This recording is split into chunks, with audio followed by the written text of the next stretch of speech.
Christians, how are we going to live with conviction in these last days? Let's look at the prophet Elijah and how he lived.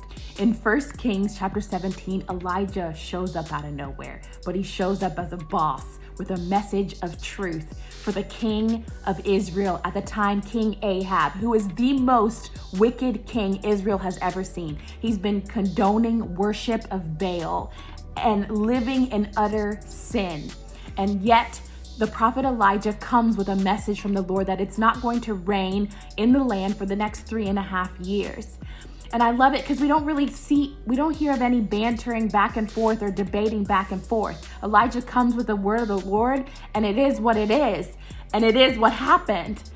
If we're going to live with conviction, we're going to need to be bold and courageous in the face of opposition. Right after that, God speaks to Elijah and tells him to go to the brook Cherith, just him and him alone, and tells him that he will be the one to feed him there by ravens. If we are going to live with conviction in this last day, we are going to need to learn how to depend on God. There are going to be seasons where we're going to be pulled away and hidden with God, where we learn that he is the only one who sustains. And now we have a frame of reference when it's time to move on to the next season, like when Elijah encounters the widow, and she now is like trying to make her last meal, and Elijah's like, oh, the God who provided for me in this past season is going to be the God who will provide for you here. And finally, number 3, we're going to need to be men and women of prayer.